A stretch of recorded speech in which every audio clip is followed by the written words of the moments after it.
आज हम एकदम आसान भाषा में आपको पार्ट्स ऑफ स्पीच समझाते हैं।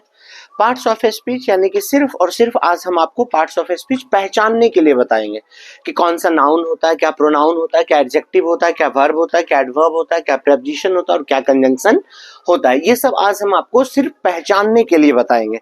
फिर हम लोग इसका डिटेल्स में एक एक करके बात करेंगे। पहले हम लोग पहचानते हैं पार्ट्स ऑफ स्पीच। ठीक, पार्ट्स ऑफ स्पीच होता क्या है? सबसे पहले पार्ट्स ऑफ स्पीच का मतलब होता है कि कोई वर्ड को पहचानना कि वो वर्ड किस तरह से काम कर रहा है, नाउन की तरह काम कर रहा है कि प्रोनाउन की तरह काम कर रहा है कि एडजेक्टिव की तरह काम कर रहा है कि वर्ब की तरह काम कर रहा है, किसके तरह कौन सा वर्ड काम करता है, उसका क्या फंक्शन होता है, उसी को हम लोग कहते हैं पार्ट्स ऑफ स्पीच। यानी कि वर्ड के फंक्शंस को जानते हैं, वर्ड के काम को जानते हैं और वही होता है हमारा पार्ट्स ऑफ स्पीच। चलिए एक एक करके हम लोग जल्दी से सीखते हैं।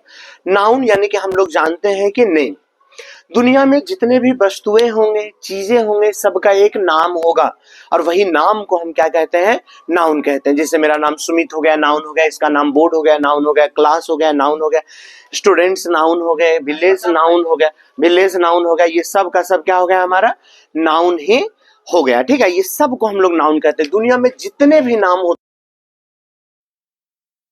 हैं, प्लेस हो, पर्सन नेम हो, क्या कहते हैं, आइडियाज नेम हो, जो भी नेम होंगे सब यानी कि यहाँ पे क्या हो जाएंगे? नाउन हो जाएंगे। ठीक है, और प्रोनाउन हम लोग कहेंगे, प्रोनाउन यानी कि जो नाम के बदले में आता है उसे हम लोग प्रोनाउन कहते हैं। जैसे I, we, you, he, she, it, they, one और हु, ये सारे के सारे हमारे क्या हो गए? प्रोनाउन हो गए। जो नाम के बदले में आते हैं उसे प्रोनाउन कहते हैं। जैसे एग्जाम्पल अभी हम बोलेंगे, मान लीजिए कि Sumit sir teachers English, Sumit sir English पढ़ाते हैं। लेकिन फिर अगर हम कुछ बात करेंगे, फिर बोलेंगे Sumit sir is the teacher of English. ठीक, तो यहाँ पे फिर सुमित सर नहीं बोलेंगे, फिर हम लोग यहाँ पे ही प्रोनाउन का इस्तेमाल करेंगे। यानी नाम के बदले में जो वर्ड आता है उसे हम क्या कहते हैं? प्रोनाउन कहते हैं। जैसे मान लीजिए हम बोलेंगे Sonali is a good girl, Sonali helps everyone, Sonali reads in class 12। यानी कि यहाँ पे सोनाली सोनाली जो बोल रहे हैं वो गलत है। एक बार अगर सोनाली बोले तो उसके बदले हमें सी यूज करना है। यानी नाम के बदले में जो वर्ड आता है उसे प्रोनाउन कहते हैं। चलिए अब हम आते हैं एडजेक्टिव पे। एडजेक्टिव हम किसे कहते हैं? एडजेक्टिव जो होता है ये नाउन और प्रोनाउन ये दोनों को ये क्या करता है? क्वालिफाई करता है। नाउन प्रोनाउन दोनों को क्वालिफाई करने का काम करता है, दोनों की विशेषताओं को बताता है एडजेक्टिव। एडजेक्टिव का काम होता है नाउन और प्रोनाउन की विशेषता को बताना। जैसे एग्जाम्पल अगर हम मान लीजिए बोलेंगे सोहन इज ब्रेव, सोहन बहादुर है, तो ब्रेव क्या हो गया? मेरा एडजेक्टिव हो गया। सोहन की विशेषता बता रहा है, सोहन क्या है? मेरा नाउन है। अब इसी में बोल देंगे यू आर ऑनेस्ट, तुम ईमानदार हो, तो ऑनेस्ट क्या है? मेरा एडजेक्टिव है और ऑनेस्ट किसकी विशेषता बता रहा है? यू का, और यू क्या है? मेरा एक प्रोनाउन है। यहाँ पे हो गया ये प्रोनाउन मेरा। तो जो नाउन और प्रोनाउन की विशेषता को क्या करता है? बताता है, हम उसे क्या कहते हैं? एडजेक्टिव कहते हैं। एडजेक्टिव और एडजेक्टिव पहचानना दोनों बहुत ही आसान है। कैसा से क्वेश्चन करिएगा, किससे? कैसा से। कैसा है कोई भी चीज, व्यक्ति या वस्तु, कैसा से क्वेश्चन करिएगा, जो आंसर आएगा वो क्या हो जाएगा? आपका एडजेक्टिव हो जाएगा। मार्कर कैसा है? तो न्यू, तो न्यू क्या हो गया? एडजेक्टिव हो गया। बात समझ रहे हैं ना? ये मार्कर कैसा? ब्लैक, ब्लैक एडजेक्टिव हो गया। बोर्ड कैसा है? तो व्हाइट, व्हाइट क्या हो गया? एडजेक्टिव हो गया। बात समझ रहे हैं ना? दुनिया कैसी है? तो अच्छी है, गुड, तो गुड एडजेक्टिव हो गया। मैं कैसा हूँ? फैट, तो फैट, मोटा, मोटा एडजेक्टिव हो गया। बात समझ रहे हैं ना? आप लोग कैसे हैं? ईमानदार है, ईमानदार क्या हो गया? एडजेक्टिव हो गया। तो कैसा से क्वेश्चन करने पे जो आंसर आएगा नाउन प्रोनाउन के साथ वो हमारा एडजेक्टिव हो जाएगा। ठीक है, चलिए अब हम लोग वर्ब को समझते हैं। वर्ब क्या होता है? वर्ब होता है जितने भी एक्शन वर्ड होते हैं वर्ब होते हैं। ठीक है, ये वर्ब हम लोग डिटेल्स में भी पढ़ेंगे वर्ब्स को। वर्ब के ऐसे दो प्रकार होते हैं, फाइनाइट, नॉन फाइनाइट।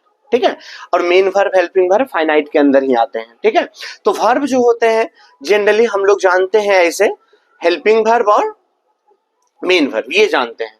ठीक है, लेकिन देखिए हम आपको बताते हैं वर्ब जो होता है एक होगा फाइनाइट और दूसरा जो हो जाएगा वो हो जाएगा मेरा नॉन फाइनाइट, फाइनाइट और नॉन फाइनाइट। और इसके अंदर जो दो होते हैं ना, वो एक होता है मेरा हेल्पिंग वर्ब और दूसरा मेरा होता है मेन वर्ब। और नॉन फाइनाइट फिर इसके भी प्रकार होते हैं तीन, ठीक है ना। तो finite, helping verb, main verb. Helping verb सब जानते हैं आप लोग कि 24 होते हैं, 24 होते हैं, जो is, am, are, was, were, do, does, did, have, has, had, ये सब आते हैं, ठीक। और मेन वर्ब जिसके लास्ट में ऐसे कह सकते हैं जनरली कि कोई भी इंग्लिश वर्ड को हिंदी में बदलेंगे और उसके लास्ट में ना आ जाएगा तो वो मेन वर्ब हो जाएगा। जैसे प्ले मतलब खेलना, रन मतलब दौड़ना, वर्क मतलब काम करना, हेल्प मतलब मदद करना, स्पीक मतलब बोलना, टीच मतलब पढ़ाना, रीड मतलब पढ़ना, ये सब का सब हमारा क्या है, दोनों वर्ब वन है। ये सब को हम लोग वर्ब वन कहेंगे, मेन वर्ब यानी कि ये सब होता है, ठीक है। और हेल्पिंग वर्ब तो जानते हैं कि इसकी संख्या 24 होती है। इसका वीडियो भी हम डाल चुके हैं, इसे हेल्पिंग वर्ब का डिस्क्रिप्शन में हम आपको क्या करेंगे, डाल देंगे 24 हेल्पिंग वर्ब, फिर आप वहां से याद कर लीजिएगा। समझ में आ गई वर्ब क्या होते हैं। जैसे एक्शन वर्ड, जैसे आई प्ले, मैं खेलता हूं, तो प्ले क्या हो गया, वर्ब हो गया। बस समझ गए ना। यू आर रीडिंग, तुम पढ़ रहे हो, पढ़ना काम है, रीडिंग, तो ये क्या हो गया मेरा, वर्ब हो गया। नहीं, आई एम ब्रीफ, मैं बहादुर हूं, एम क्या हो गया, वर्ब हो गया। समझ में आ गई। चलिए अब हमारे पास है प्रेपोजिशन। प्रेपोजिशन किसे कहते हैं हम लोग, प्रेपोजिशन में ध्यान रखिएगा, बहुत बच्चे को कंफ्यूजन होते हैं।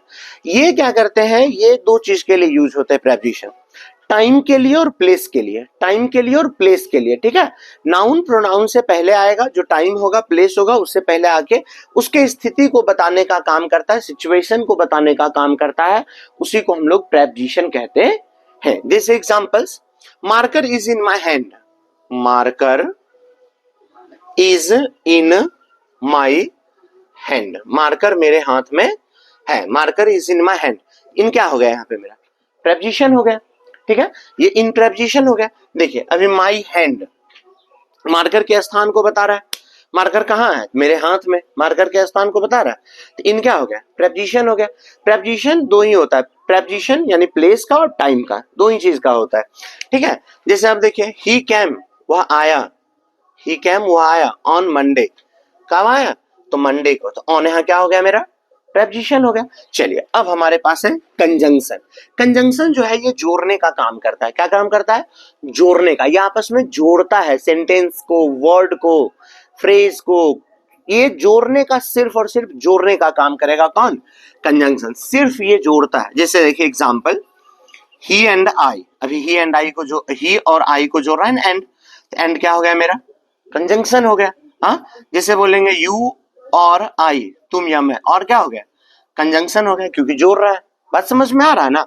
जैसे I am honest but, I am honest but content, content, मैं ईमानदार हूं लेकिन संतुष्ट हूं।